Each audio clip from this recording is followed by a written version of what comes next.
Hello friends, welcome back to our YouTube channel. आज हम लोग इस वीडियो में क्लास 10th की एनसीईआरटी चैप्टर वाइज एमसीक्यू जो है देखेंगे। यह वीडियो आपके एग्ज़ाम पॉइंट ऑफ व्यू से बहुत ही ज़्यादा इम्पॉर्टेंट और हेल्पफुल है। चलिए स्टार्ट करते हैं।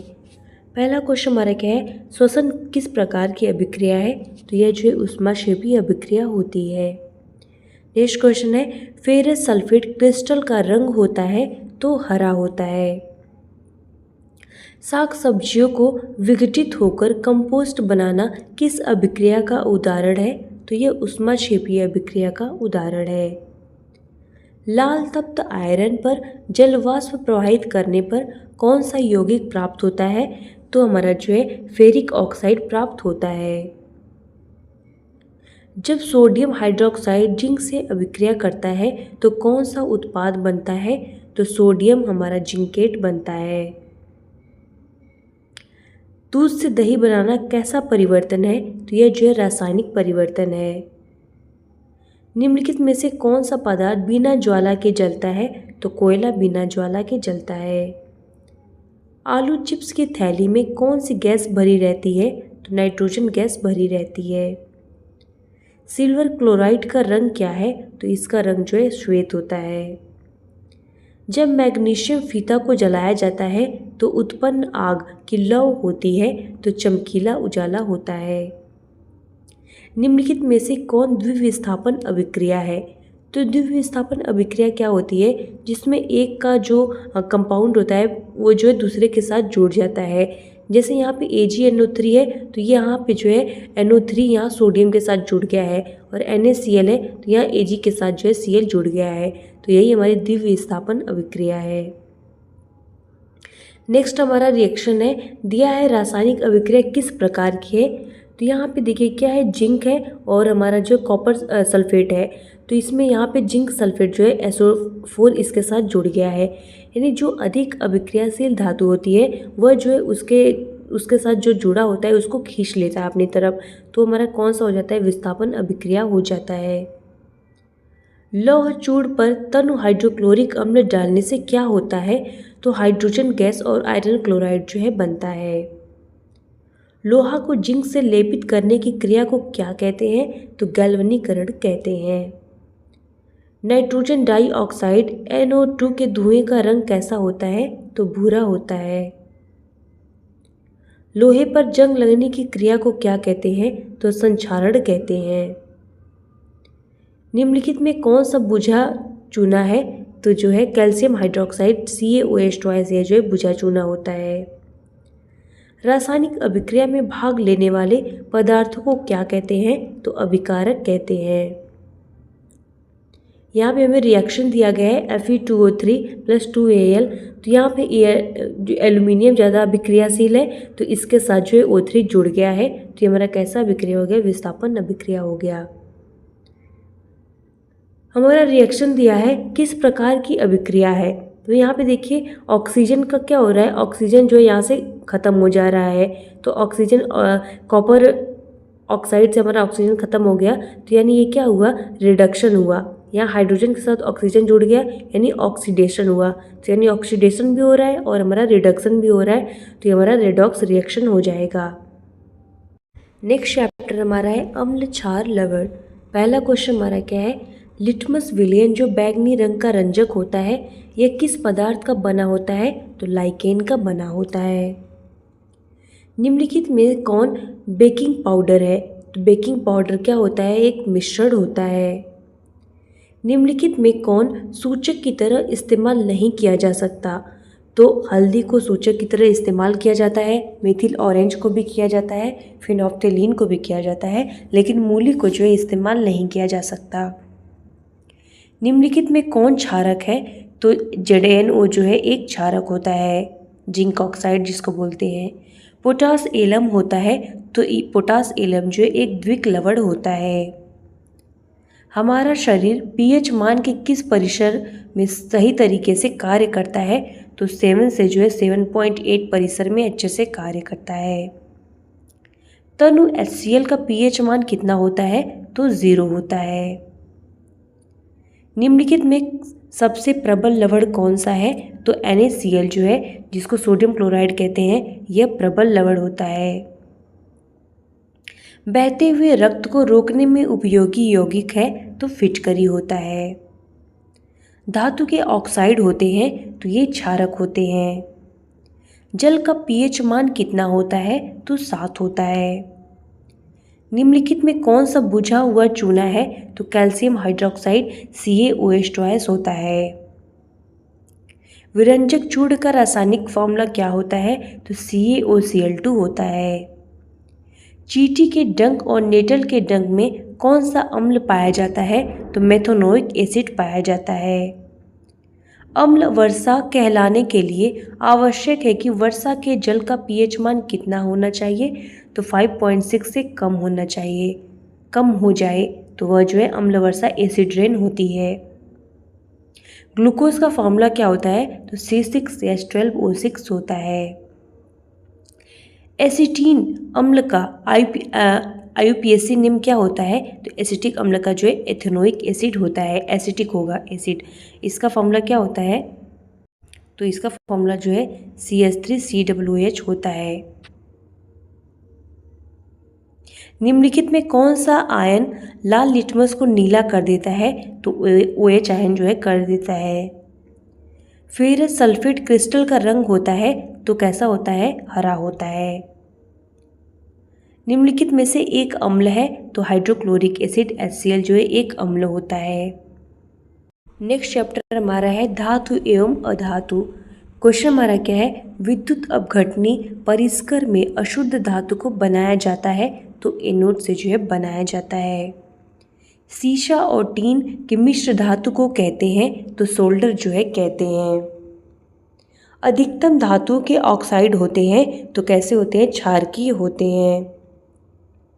ग्रेफाइट होता है तो ग्रेफाइट जो विद्युत का सुचालक होता है। निम्नलिखित में कौन सबसे अधिक अभिक्रियाशील धातु है? तो पोटेशियम है। इनमें कौन अधातु होते हुए भी चमकीला होता है? तो आयोडीन होता है। किस रासायनिक यौगिक को गर्म करने पर प्लास्टर ऑफ पेरिस प्राप्त किया जाता है? तो जिप्सम को गर्म करने पर प्राप्त किया जाता है। सबसे अधिक सक्रिय धातु है तो पोटेशियम है। लोहा एवं इस्पात को जंग से सुरक्षित रखने के लिए उन पर किस धातु की पतली परत चढ़ाई जाती है? तो जिंक की चढ़ाई जाती है। कौन सा अधातु कमरे के ताप पर द्रव होता है? तो ब्रोमीन होता है। बॉक्साइट निम्नलिखित में से किस धातु का अयस्क है? तो एल्यूमिनियम का है। सबसे अधिक तन्य धातु कौन सी है? तो सोना है। निम्नलिखित में कौन अधातु है? तो कार्बन अधातु है। निम्नलिखित में किसे चाकू से काटा जा सकता है? तो सोडियम को काटा जा सकता है। कार्बन क्या है? तो कार्बन अधातु है। निम्नलिखित में धातुएं कौन सी हैं? तो इसमें कौन सी धातु है? आयरन भी धातु है, कॉपर भी धातु है, एल्यूमिनियम भी जो है धातु होता है। शुद्ध रूप से धातु की सतह कैसी होती है? तो चमकदार होती है। धातु को पतले तार के रूप में खींचने के गुणधर्म को क्या कहते हैं? तो तन्यता कहते हैं। 1 ग्राम सोने से कितनी लंबी तार बनाई जा सकती है?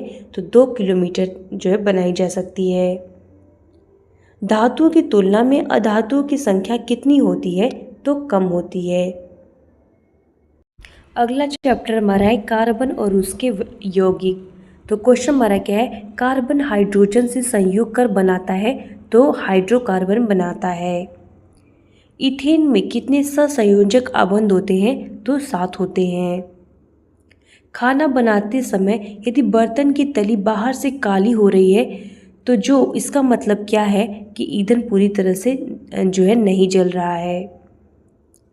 CnH2n+2 किसका सामान्य सूत्र होता है? तो एल्केन का होता है। एल्कीन का जो है CnH2n होता है और एल्काइन का जो है CnH2n-2 होता है।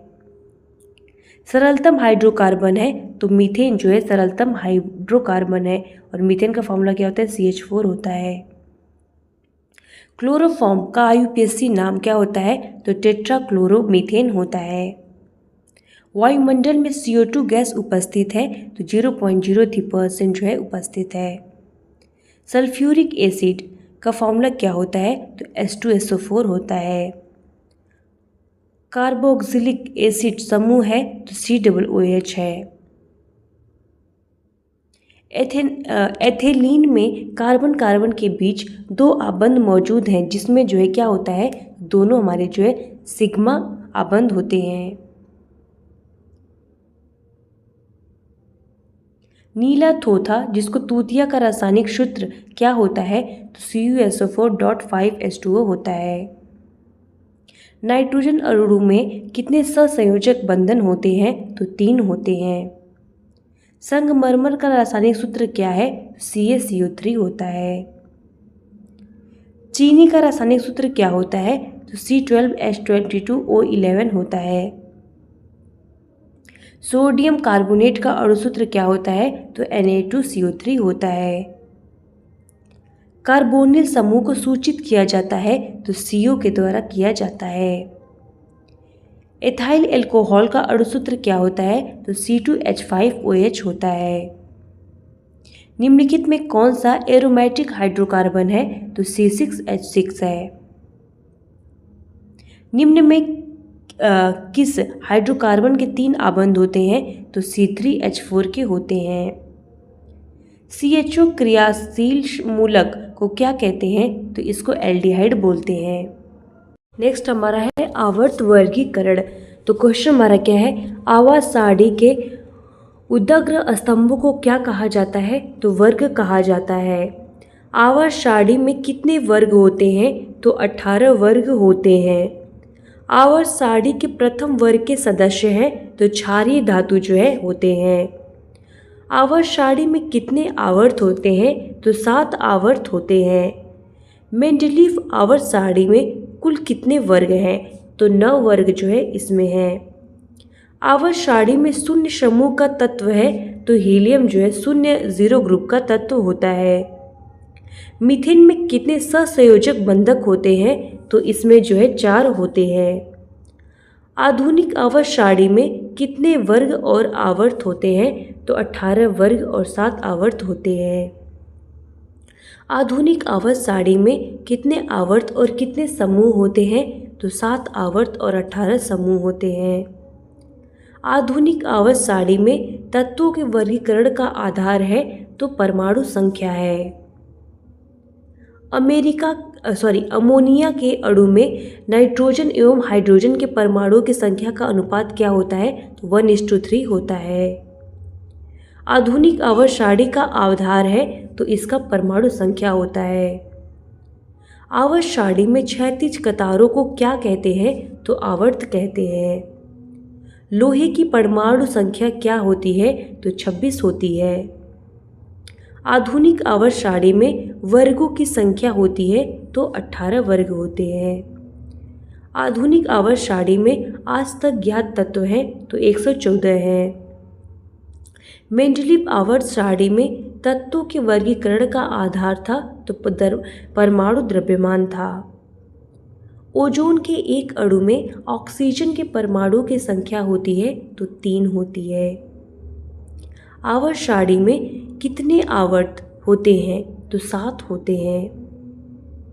हीलियम कैसा तत्व है तो हीलियम जो है एक अक्रिय तत्व है। नेक्स्ट हमारा है जैव प्रक्रम। पहला क्वेश्चन क्या है, पत्तियों में गैसों का आदान प्रदान कहाँ होता है तो रंध्र में होता है। पौधों में वाष्पोत्सर्जन किस भाग में होता है तो पत्ता में होता है। मानव रक्त में उपस्थित यूरिया की सामान्य मात्रा होती है तो 40 mg पर जो है DL होती है। रक्त में आयरन की कमी से होने वाला एक रोग है तो एनीमिया है। कौन सी क्रिया सभी जीव के लिए अनिवार्य है तो श्वसन जो है अनिवार्य है। श्वसन क्रिया के दौरान कितनी प्रतिशत ऊर्जा ताप के रूप में निष्कासित होती है तो 20% होती है। मनुष्य में वृक्क एक तंत्र का भाग है जो संबंधित है तो उत्सर्जन से संबंधित है। पादप में जाइलम उत्तरदायी है तो भोजन का वहन के लिए उत्तरदायी है। रक्त इनमें किसकी उपस्थिति के कारण लाल दिखता है? तो हीमोग्लोबिन के कारण लाल दिखता है। पौधे के वायवीय भागों में से जल के निष्कर्ष की क्रिया कहलाती है, तो इसको जो है वाष्पोत्सर्जन कहते हैं। वह प्रक्रम जिनके द्वारा शरीर में ऊर्जा उत्पाद होता है, तो श्वसन के द्वारा होता है। प्रकृति में ऑक्सीजन का संतुलन कैसे बना रहता है? तो प्रकाश संश्लेषण के द्वारा बना रहता है। मनुष्य में सांस लेने और छोड़ने की क्रिया को क्या कहा जाता है? तो छाछोश्वासन जो है कहा जाता है। मैग्नीशियम पाया जाता है, तो क्लोरोफिल में पाया जाता है। मानव हृदय में पाए जाते हैं, तो 4 वेशों पाए जाते हैं। कौन सा एंजाइम एमल्सीकृत वसा का पाचन करता है? तो लाइपेज करता है। सामान्य प्रकुंचन रक्तदाब होता है, तो 120 mm होता है। निम्नलिखित में कौन उभयलिंगी जंतु है? तो केचुआ है। मानव हृदय का औसत प्रकुंचन दाब लगभग होता है, तो 120/80 होता है। मनुष्य में वृक्क एक तंत्र का भाग है जो संबंधित है, तो उत्सर्जन से संबंधित है। नेक्स्ट हमारा है नियंत्रण एवं समन्वय। क्वेश्चन हमारा क्या है? जिब्रेलिन है, तो जिब्रेलिन एक हार्मोन होता है। शरीर में समन्वय किसके द्वारा होता है? तो तंत्रिका तंत्र एवं अंतःस्रावी तंत्र के द्वारा होता है। हार्मोन स्रावित होता है, तो अंतःस्रावी ग्रंथि से जो है होता है।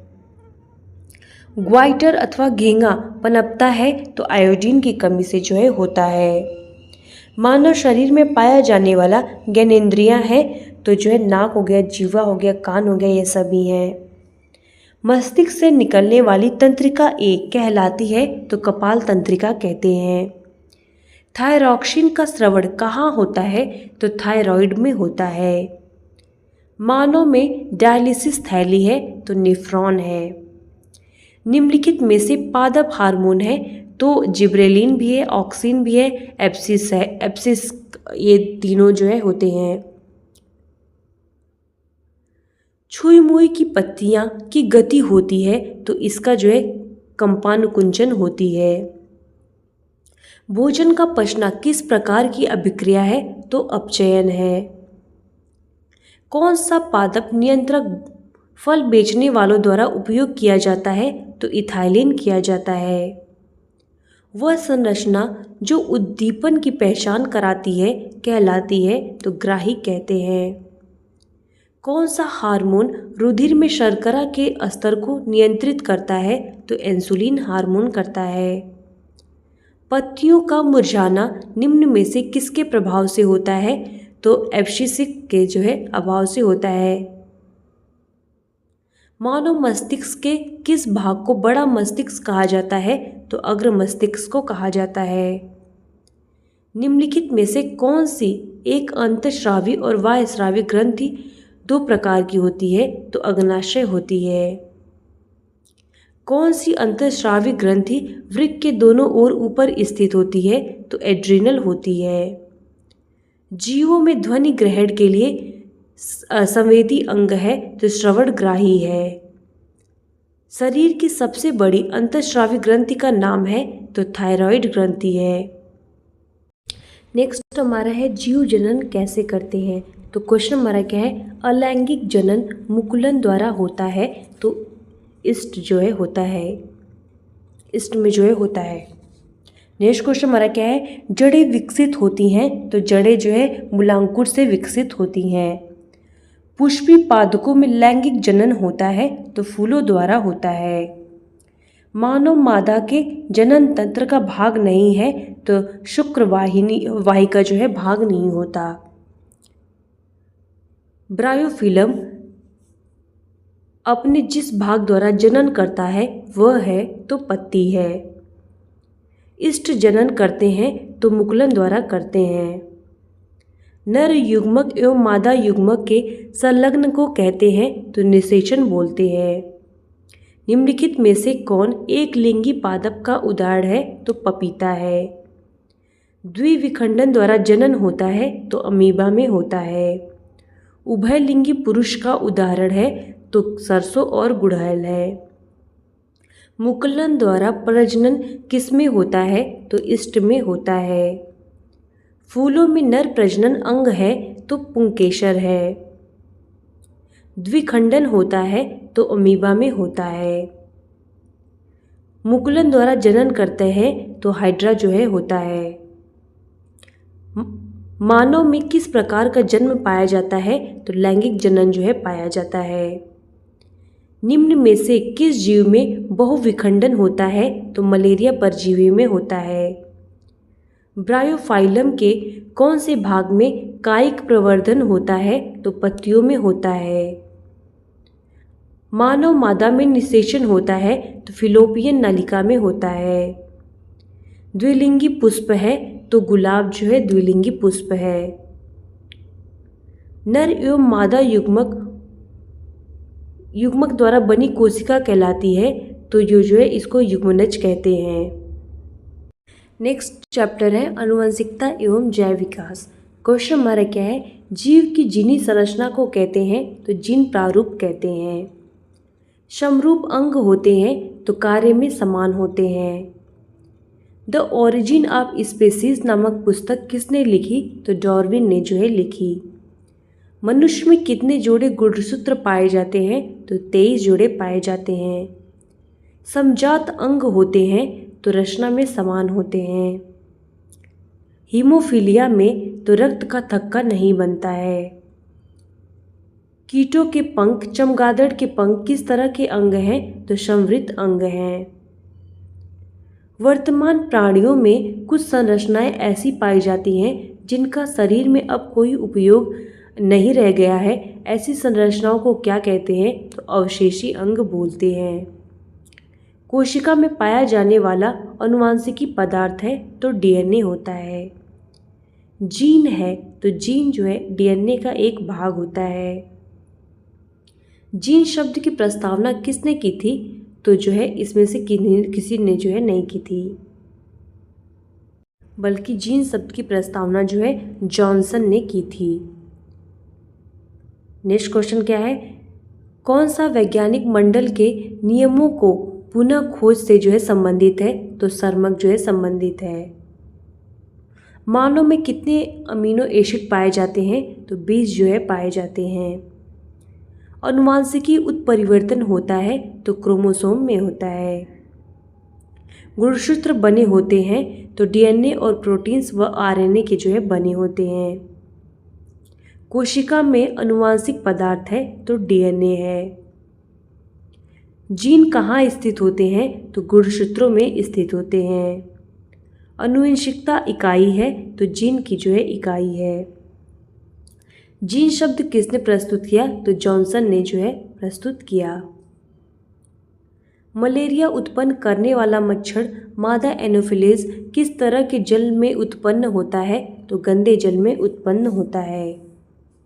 अगला चैप्टर हमारा है प्रकाश। क्वेश्चन हमारा क्या है? मोटर कार के हेडलाइट में किसका प्रयोग होता है? तो अवतल दर्पण का प्रयोग होता है। यदि किसी अवतल दर्पण की फोकस दूरी f तथा वक्रता त्रिज्या r हो तो f बराबर क्या होता है? r/2 होता है। दाढ़ी बनाने में किस प्रकार के दर्पण का प्रयोग किया जाता है? तो अवतल दर्पण का प्रयोग किया जाता है। गोलीय दर्पण में फोकसांतर और वक्रता त्रिज्या के बीच संबंध क्या होता है? तो f बराबर r/2 होता है। काल्पनिक प्रतिबिंब होता है तो सीधा होता है। 1 मीटर फोकस दूरी वाले उत्तल लेंस की क्षमता कितनी होती है? तो 1 डायोप्टर होती है।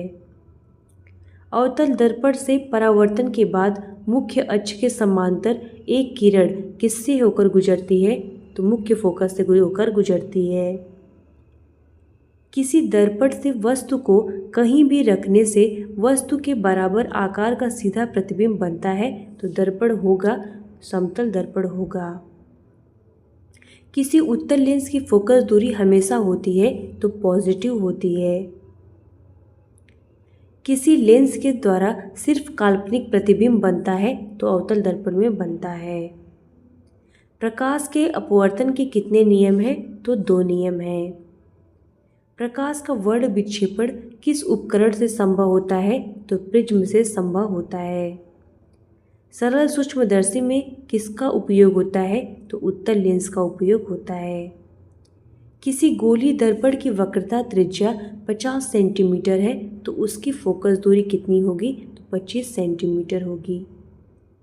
1 मीटर फोकस दूरी वाले उत्तल लेंस की क्षमता होगी तो 1 डायोप्टर होगी। किसी दर्पण से वस्तु का बड़ा प्रतिबिंब बनता है तो अवतल दर्पण बनता है। प्रकाश का वेग न्यूनतम होता है तो कांच में होता है। निम्न में से कौन सा पदार्थ लेंस बनने के लिए प्रयुक्त नहीं किया जाता? तो मिट्टी जो है नहीं किया जाता। 4 डायोप्टर क्षमता वाले अवतल लेंस की फोकस दूरी होगी तो 25 सेंटीमीटर होगी। जब प्रकाश की किरण किसी हवा से कांच में प्रवेश करती है तो मुड़ जाती है तो अभिलंब के निकट मुड़ जाती है। नेक्स्ट चैप्टर हमारा है मानव नेत्र। आकाश का रंग नीला प्रतीत होता है तो प्रकाश के प्रकीर्णन के कारण प्रतीत होता है। मानव नेत्र जिस भाग पर किसी वस्तु का प्रतिबिंब बनाते हैं वह है तो दृष्टिपटल है। जो नेत्र निकट स्थित वस्तु को साफ नहीं देख सकता उस नेत्र में होता है तो दूर दृष्टिदोष होता है। चंद्रमा पर खड़े अंतरिक्ष यात्री को आकाश प्रतीत होता है तो काला प्रतीत होता है।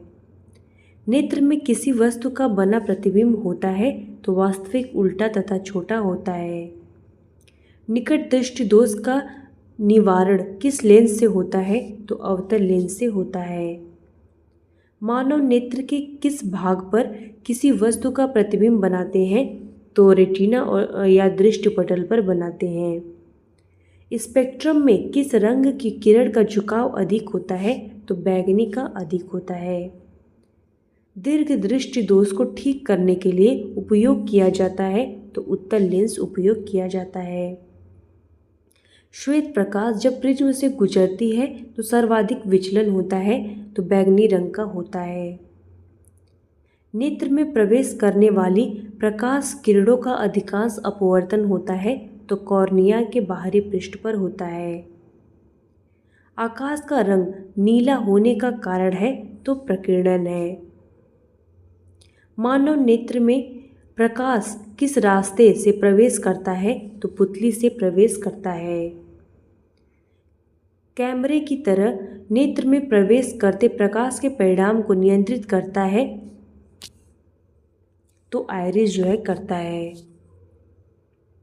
किस दृष्टि दोष को अवतल और उत्तल दोनों लेंसों से बने द्विफोकसी लेंस द्वारा संशोधित किया जा सकता है? तो जरा दृष्टि दोष।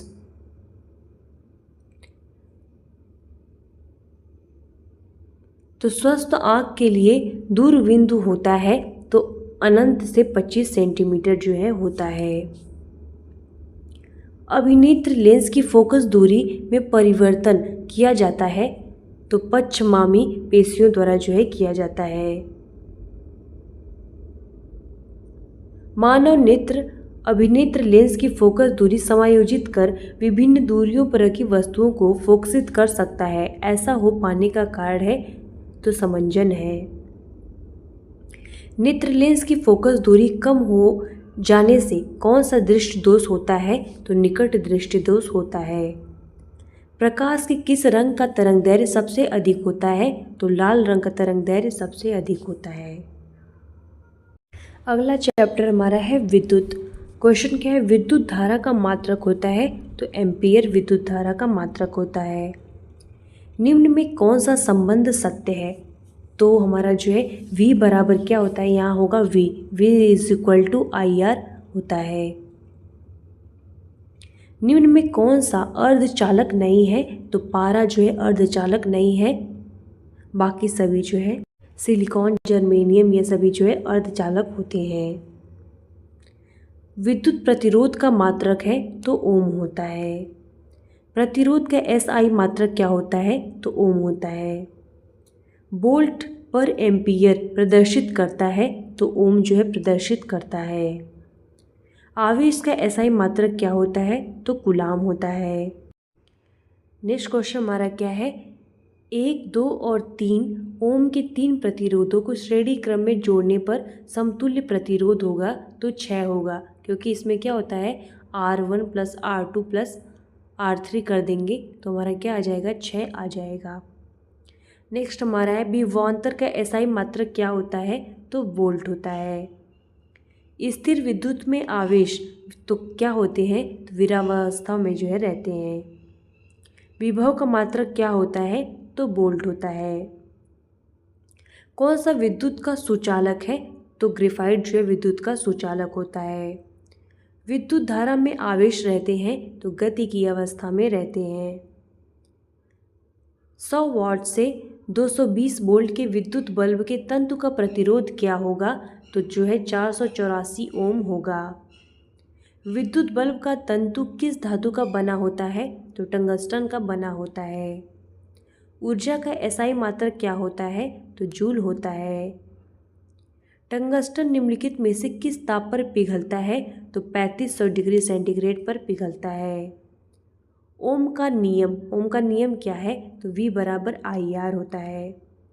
1 किलो वाट का व्यवहारिक मात्रक क्या होता है तो यूनिट होता है। नेक्स्ट क्वेश्चन है विद्युत धारा का चुंबकीय प्रभाव। क्वेश्चन हमारा क्या है डायनेमो का सिद्धांत आधारित है तो विद्युत चुंबकीय प्रेरण पर आधारित है। विद्युत धारा उत्पन्न करने की युक्ति को कहते हैं तो इसको जो है जनित्र कहते हैं। विद्युत फ्यूज विद्युत धारा के किस सिद्धांत पर कार्य करता है तो ऊष्मीय सिद्धांत पर कार्य करता है। 1 किलोवाट घंटा किसके बराबर होता है तो 3.6 × 10⁶ जूल के बराबर होता है। चुंबकीय क्षेत्र का एसआई मात्रक क्या होता है तो टेस्ला होता है। एक विद्युत धारावाही तार के समीप एक दिक् सुई रखा जाता है तो यह सुई जो है विक्षेपित होगा।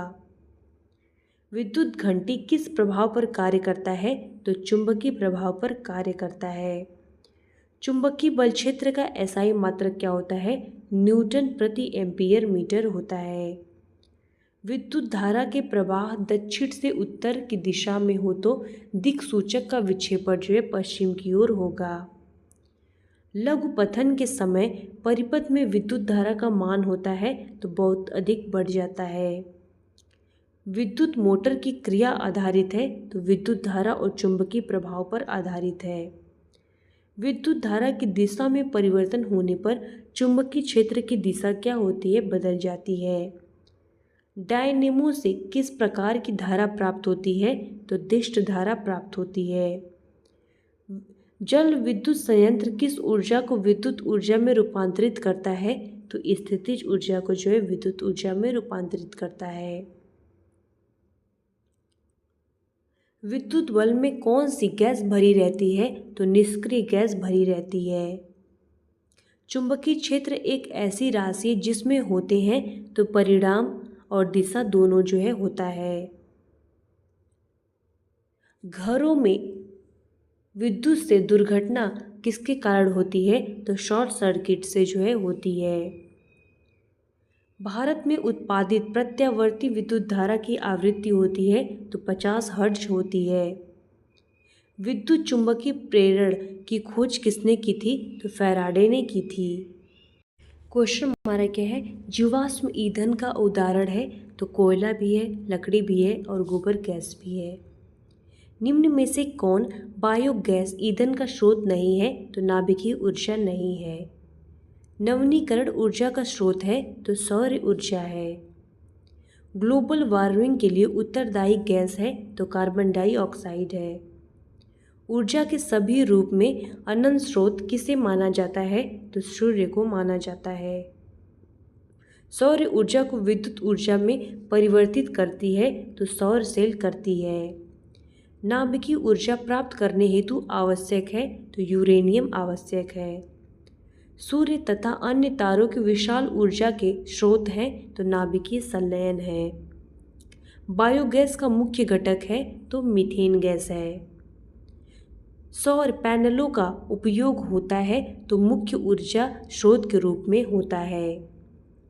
नाभिकीय विखंडन को नियंत्रित करने में प्रयुक्त होता है तो कैडमियम की छड़ का उपयोग किया जाता है। निम्न में से कौन सा ऊर्जा खनिज है तो कोयला है। औद्योगिकृत देश अपनी कुल ऊर्जा का कितना प्रतिशत नाभिकीय विद्युत संयंत्रों से पूर्ति करते हैं? तो 30% जो है करते हैं। किसी नाभिकीय विखंडन में मुक्त ऊर्जा होती है तो 200 मेगा इलेक्ट्रॉन वोल्ट होती है। पवन में किस प्रकार की ऊर्जा होती है? तो इसमें गतिज ऊर्जा होती है। ऊर्जा का सबसे अधिक प्रत्यक्ष एवं विशाल स्रोत क्या है? तो सूर्य है। सूर्य की ऊर्जा उत्पन्न होती है तो नाभिकीय संलयन के द्वारा उत्पन्न होती है। सोलर कुकर में प्रयुक्त बर्तन प्राय निम्न में से किस रंग के पेंटेड होते हैं? तो काले रंग के जो है पेंटेड होते हैं। पवनों का देश कहा जाता है तो डेनमार्क को जो है कहा जाता है। अगला चैप्टर है हमारा पर्यावरण। क्वेश्चन क्या है? निम्न में कौन जैव अनिम्नीकरण पदार्थ है? तो डीडीटी है। ग्लोबल वार्मिंग के लिए उत्तरदायी गैस है तो कार्बन डाइऑक्साइड है। निम्न में कौन पर्यावरण मित्र व्यवहार कहलाते हैं? तो पहला हमारा ऑप्शन है बाजार जाते समय सामान के लिए कपड़े का थैला ले जाना, ये भी ठीक है। कार्य समाप्त हो जाने पर लाइट बल्ब या पंखे का स्विच बंद करना, ये भी सही है। माँ द्वारा स्कूटर से विद्यालय छोड़ने के बजाय तुम्हारे विद्यालय तक पैदल जाना, ये तीनों जो है सही हो जाएगा। ओजोन परत पाई जाती है तो यह जो है स्ट्रेटोस्फीयर में पाई जाती है। ओजोन गैस पाई जाती है तो समताप मंडल में पाई जाती है। किसी पारिस्थितिकी तंत्र में ऊर्जा को ग्रहण करने वाला होता है तो उत्पादक होता है। निम्न में से कौन एक जलीय आहार श्रृंखला है? तो शैवाल, जलीय कीट, मछली यह है। वायुमंडल की सबसे निचली परत है तो जलवाष्प है। मैदानी पारिस्थितिकी तंत्र में तृतीयक उपभोक्ता कौन है? तो सर्प है। निम्नलिखित में से किसे आप उपभोक्ता की श्रेणी में रखेंगे? तो जंगली जानवर को जो है उपभोक्ता की श्रेणी में रखेंगे। गैस को जीवनदायी गैस कहा जाता है तो ऑक्सीजन, किस गैस को कहा जाता है? तो ऑक्सीजन को जो है कहा जाता है। वन पारिस्थितिकी तंत्र में हिरण होते हैं तो प्राथमिक उपभोक्ता होता है। निम्नलिखित में कौन एक जैविक प्रक्रम द्वारा अपघटित होने वाला पदार्थ है? तो सूखे जो है घास पत्ते हो गए। किसी पारिस्थितिकी तंत्र के जैव घटक होते हैं तो जैसे पौधे हो गया, जानवर हो गया, मनुष्य हो गया और सूक्ष्म जीव हो गए। हरे पौधे कहलाते हैं तो इनको उत्पादक कहते हैं। पारिस्थितिकी तंत्र में संपादित होने वाली मूल क्रियाएं हैं तो क्या हो गया? ऊर्जा प्रवाह हो गया। हाँ, ये ऊर्जा प्रवाह है। जैव और अजैव वातावरण के बीच आदान प्रदान है। अजैव पदार्थों का चक्रीय पथ द्वारा जो है प्रवाह है। ये तीनों जो है सही हो जाएगा। इसमें मुर्दाखोर है तो मुर्दाखोर क्या होता है? चील हो गया, सियार हो गया, कौवा हो गया, ये सब हमारे जो है मुर्दाखोर होते हैं। निम्न में कृत्रिम पारिस्थितिकी तंत्र कौन है? तो फुलवारी हो गई, पार्क जल हो गया, जीवनशाला हो गया, तीनों जो है सही हो जाएगा। निम्न में कौन अजैव निम्नीकरण है? तो प्लास्टिक अजैव निम्नीकरण है। सूर्य के विकिरण ऊर्जा का ग्रहण किस पारिस्थितिकी तंत्र में जो है किया जाता है? तो उत्पादक के द्वारा जो है किया जाता है। नेक्स्ट चैप्टर हमारा है प्राकृतिक संसाधनों का प्रबंधन। क्वेश्चन हमारा क्या है? निम्नलिखित संसाधनों में से किन्हें संपोषित रूप से उपयोग करने की आवश्यकता है? तो कोयला हो गया, पेट्रोलियम हो गया, वन हो गया, तीनों को जो है आवश्यकता है। इनमें से किस नदी का पर जो है टिहरी बांध बना है? तो भागीरथी नदी पर जो है बना है। प्राकृतिक संसाधनों का कैसा उपयोग होना चाहिए? तो विवेकपूर्ण उपयोग जो है होना चाहिए। विश्व में कितने प्रतिशत भाग में जल पाया जाता है? तो 70% भाग में पाया जाता है। विश्नोई लोग किस वृक्ष के संरक्षण के लिए प्रसिद्ध हैं? तो खेजड़ी के लिए जो है प्रसिद्ध हैं। किन कारणों से प्राकृतिक संसाधन नष्ट हो रहे हैं? तो शहरीकरण से और प्रदूषण से। ऑप्शन नंबर ए और बी दोनों जो है सही हो जाएगा। निम्न में से सबसे ऊंचा बांध कौन सा है? तो टिहरी बांध है। प्राकृतिक गैस में मुख्यतः रहता है तो मीथेन जो है रहता है। संसाधनों के अविवेकपूर्ण दोहन से क्या होगा, तो संसाधन खत्म हो जाएंगे। गंगा नदी की लंबाई कितनी है, तो लगभग 2500 किलोमीटर है। राष्ट्रीय वन अनुसंधान संस्था कहाँ स्थित है, तो नई दिल्ली में स्थित है। कौन सा जो है प्राकृतिक संसाधन है, तो कोयला भी है, वन्य जीवन भी है और वन भी है। टिहरी बांध का निर्माण किस प्रदेश में किया गया है, तो उत्तराखंड में किया गया है। काली फॉर्म जीवाणु पाया जाता है, तो मानव के आंत्र में जो है पाया जाता है। हम संसाधन का प्रबंधन करते हैं क्योंकि जो है इसे लंबे समय तक उपयोग में लाया जा सके। संसाधन सीमित है, ये भी ठीक है। बढ़ती जनसंख्या को संसाधन उपलब्ध कराया जो है जा सके। ऑप्शन नंबर तीनों राइट हो जाएगा। उभयलिंगी जंतु कौन नहीं है, तो केचुआ होता है उभयलिंगी, कृमि भी होता है, हाइड्रा भी होता है, मछली उभयलिंगी जो है नहीं होता। कोयला एवं पेट्रोलियम महत्वपूर्ण संसाधन है, तो जीवाश्म ईंधन जो है होते हैं। प्राकृतिक चयन का सिद्धांत किसने दिया था, तो डार्विन ने जो है दिया था। प्राकृतिक संरक्षण के मुख्य उद्देश्यों में से एक है, तो वंशागत जैव विविधता है। एक प्रकृति में पाया जाने वाला सबसे महत्वपूर्ण अजैविक संसाधन कौन सा है, तो हमारा जल है।